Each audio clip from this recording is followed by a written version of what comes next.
Yeah, it's a beer video. We didn't know if we were going to be here or not this week because it's a holiday tomorrow. Have you heard of this, Helen? Apparently a holiday tomorrow. Oh, gee, no. I mean, like, there's been a war on the holiday, hasn't That's there? right. I That, was told. that's why the defense spending budget is so fucking high because it's like we got to wage this war on Christmas that's obviously happening every year. Um, Oh, uh, you know, yeah. But it is the beer video, and we are here on Christmas Eve. It's still Christmas Eve when we're doing this, at least here. Maybe not in Japan, but here. But we're not in Japan, right? Are we? I don't know. I mean, I assume you're still in Minnesota. How cold is it there?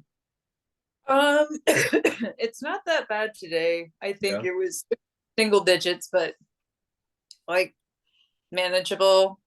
Um, though, when I was out and about early this morning, my eyelashes did freeze together a couple times. That has happened a lot before. Yeah. Uh, yeah. And I think we got the worst of it like a couple days ago, and I checked the wind chill when I was out, and it was something like negative 33. Yeah, why do I live here? Uh, it was really cold here yesterday. It was, I think it got down to like -4, but that was, after the sun went down. Um, but my neighbor is, I don't know, like in his 70s, and he doesn't I mean, he gets around okay, but so I usually will shovel for him. So I finished like my walk and my steps and I went over to do his. And as I was shoveling his steps, I almost died, by the way, on his steps because there's just this sheet of ice under everything. And yeah, but as I was shoveling his steps, I noticed that my beard was just frozen like to my face, and I'm like scratching at it to try to. Yeah, it's not a good time. But we are up to a balmy 14 degrees right now, so it is. We're in the midst of a tropical heat wave, and Nice. yeah, I'm very fucking excited that it's so warm. I'm wearing short sleeves. All right. Well, I think I went first last week. I barely remember what happened yesterday. I think I did. So why don't you, Helen, go first? Okay, cool. I am sticking with my weed drinks. Yes. How high did that one last week make you? Like, what was the rest of your night like? Oh, I think I was got very sleepy very fast, which makes Yeah. sense. Yeah. Yeah, really mellow and pleasant. I think I slept for like 10 hours. Yeah. And Yep. Yeah. tomorrow is the day I have to make a lot of phone calls to my family. So if I'm still like a little bit high, I think that'll probably make that Might more be better. tolerable. I like that there's a warning, by the way, on this label that's like, this can take up to 2 hours to take effect, so don't have Don't like if drink you, none of them. yeah. I kind of made that mistake when I actually had these when I was out at a restaurant. It's Yeah. like, wow, that's a bit of a delayed one. Um, It's a good so warning though, because I mean, if you're drinking that for the first time, you're used to drinking like a beer that if it's a strong beer, like it takes effect in 10 minutes or 15 minutes, like it's probably good to point that out. um, so this is from a brewery, Burning Brothers, which I don't know that I've actually had any of their stuff. At least if I did, it wasn't super memorable.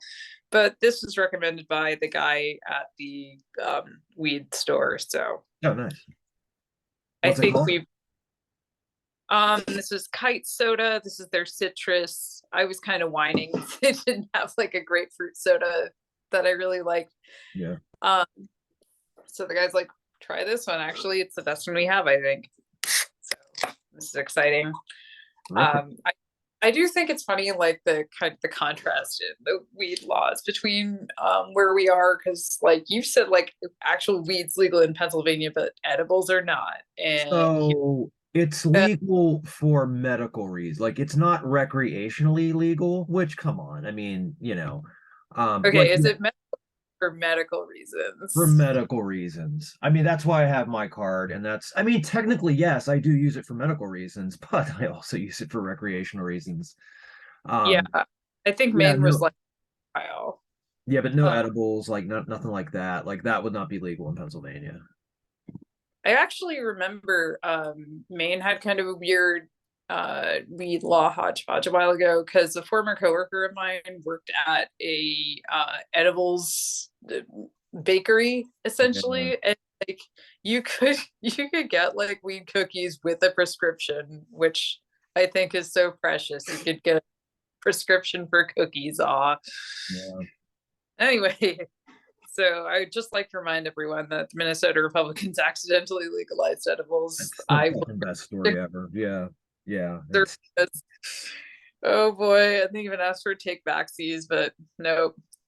Um, so this cup, it's not going to hold this entire thing, but I wanted to show it off. I accidentally stole it from Roadburn when I was there in 2019, and I'm going again, hopefully next year. and So they're gonna be that's good. fucking waiting for you at the airport to get that cup back. Yeah, I know. They're so mad at me, I bet. Yeah. Okay. One of the things that I don't like about soda versus beers, this never looks all that interesting. Yeah. This is an all natural soda, so it looks like clear fizzy water. That's it. Here. Yeah. Well, you'll see mine tonight's not gonna have a real exciting presentation, but you'll like the drinkware I'm using.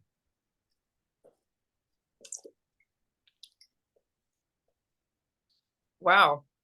Um, I guess the positive thing is this does not have a lot of sugar. Yeah. Um, I don't have much of a sweet tooth.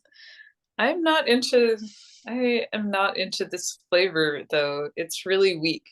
What was the Just flavor again? I'm sorry, you said it and I forgot. generically citrus. Oh, Um yeah, the one I like better than this one has like a way stronger like actual grapefruit flavor.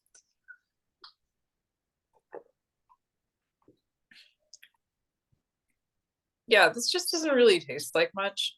yeah. Um, it's not bad, but you know, this is like fairly strong in terms of THC content. It's like 10 milligrams, Oh, yeah. and rather have the one I reviewed last week.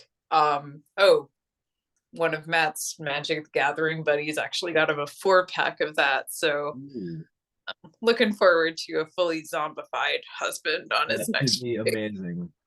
That's gonna be fun. Maybe we can both have like super strong THC drinks and just like stare into the middle distance. It's, yeah, what Yeah. could be better than that? Excuse me. Holy shit. Sorry, I just got done watching a football game and drinking coffee, and so my body is rejecting everything that I drank. I'm just hiccuping a lot. You okay? Yeah. Okay. Uh, Um, oh good. yeah. Which what have you got on hand here? Okay. So you'll notice I'm wearing a Franco's Italian Army shirt. I see, yes.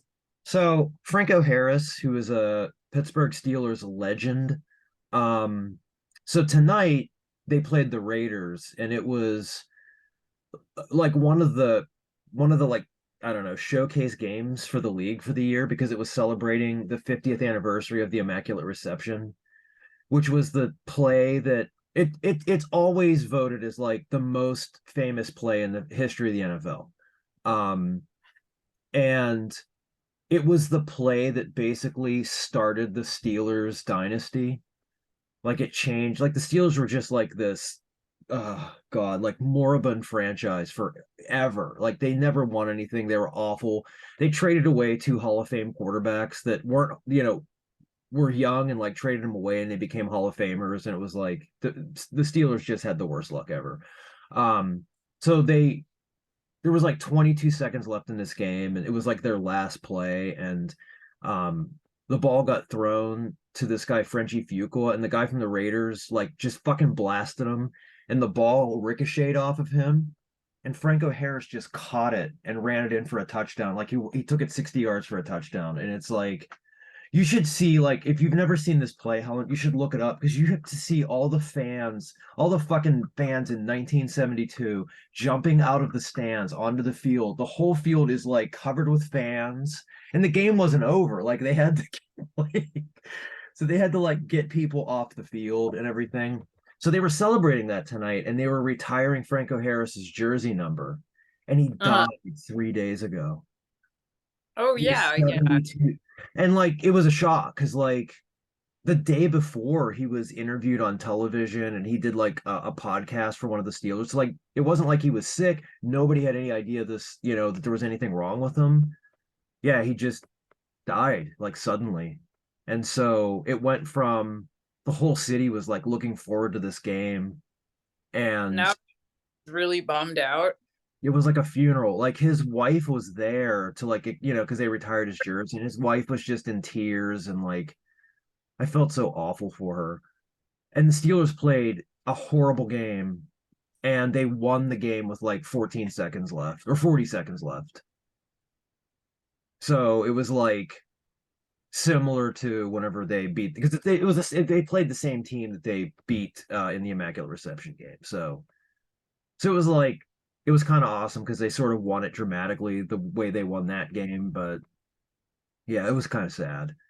But I did get this beer that is called Tailgate Time. It's an IPA, and it is a Pittsburgh Steelers themed beer, which I felt was fitting then for tonight.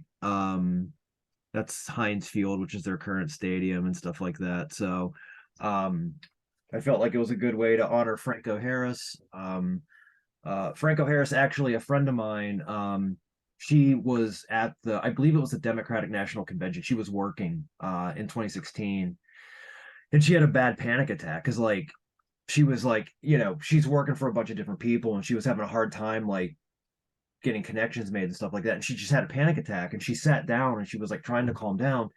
And this person sat next to her, total stranger, and was Right. like sat with her the whole time to help her, help her through it and talk her through the panic attack. It was Franco Harris. So Oh, good right. for him. So the drinkware. My friends Jade and Lexi and I got together last night to exchange gifts, and they got me this Viking drinking horn. Nice. So this is what we're gonna drink out of. So this is just an IPA. There's nothing exciting about it. I think it's like 5% alcohol. I should have looked this before I opened it. It's Ellicott. Oh, I can't even read this. Ellicottville Brewing Company.com. That's the web address. So let's pour this. You're not gonna be able to see it obviously because it's in a horn. It's just a piss colored IPA, as they all are. Um, Smells like an IPA, smells like a lot of hops. Speaking of grapefruit, it smells citrusy, like grapefruity. There you go. And here's to Franco, a man I never met.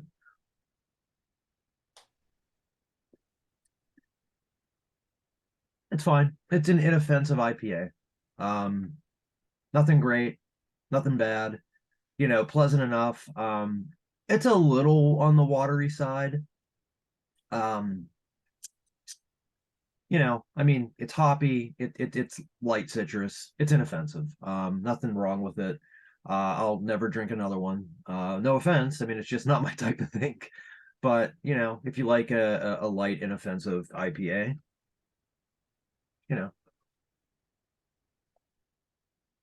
and at 5%, it's sessionable. I mean, you can drink 43 of these, and I'm sure a lot of people at the stadium tonight drank more than 43 beers. Um, Jesus Christ, I can't imagine because it's really, really, really fucking cold at that game. Yeah, Yeah. no, yeah, it was snowing the whole time. It just was miserable. I'm like, why are you people there? But um, yeah, and it's weird because like, my dad passed away last year, and my dad and I, the way we kind of bonded because we did not get along well in high school. Well, when I was in high school, he obviously was an adult. But we started watching Steeler games together, and that's kind of like how we bonded. So my dad was a big Franco Harris fan, so it was kind of like a little bittersweet watching this game and all this stuff because it's like it was a tradition I had with my dad, and like he is. I mean, even before he passed, like he had dementia, so it was like, mentally wasn't hasn't really been around for the last few years. But yeah, it was just sort of like I don't know. It's a kind of a weirdly emotional night, but fuck it all, fucking no regrets, as Jim Hetfield once said. And you know, you gotta move on. And I don't know. It's cold, Helen. Did we talk about this already? Did we talk about the cold? You may have mentioned it, yeah. Okay. Maybe people will mention in the comments whether we mentioned it. Plus we got a somebody from Instagram reached out to me and said that she watches our videos and enjoys them, and I was like, "Hey, a fan." Oh So yeah. that was cool. Hopefully more people find us and keep watching the videos. Because if you don't, we've never mentioned this before, but if you don't watch the video, for every one of you who doesn't watch, a poor child loses a gift. Yeah. Um, if you don't like poor children, don't watch. But if you like poor children, you should probably watch the video. I didn't make a cum joke this week either, so all the kids can watch it and be okay. Well, I mean, All of I it. feel like I kind of stumbled over the finish line there, Yeah, but you you could know. just edit that part out. Oh no, I don't edit these, Helen. I mean, it's going. It's just gonna stay in. Cum could show up on the video, and I'm not gonna edit it. Like it just shows up somehow, like a cum gun. It's like there, and I don't know. I guess I did make a cum joke. All right, sorry everybody. I failed the Christmas Eve video. We'll try better next time. Not sure if we'll be here next week. It's New Year's Eve. I don't know. We'll see what Oh, come on. happens. I never go out on New Year's. Fuck that. Oh, I don't either. I just didn't want to commit you to something on New Year's Eve in case you wanted to go outside and shoot guns in the air, as you are wont to do. Yeah, yeah. No, I'll be hiding from everyone who's choosing to go out on New Year's, I think. Oh, I hate that whole. I fucking hate it. I hate it. It's amateur night. It's I yeah. think I've literally never had a good time going out on New Year's and long ago committed to just staying indoors. Yeah, I stopped caring about New Year's Eve whenever they stopped wheeling out Dick Clark's corpse. I realized he wasn't dead, but he was basically dead. And I don't know why they still don't just bring him out. I mean, there was no shame when he was barely hanging on to make that man slur words on television. Let's prop that bitch up in his coffin and just make him do this every New Year's Eve. Every New Year's Eve. Do you think like people should just like should someone just throw their voice or should it be like a whole marionette situation?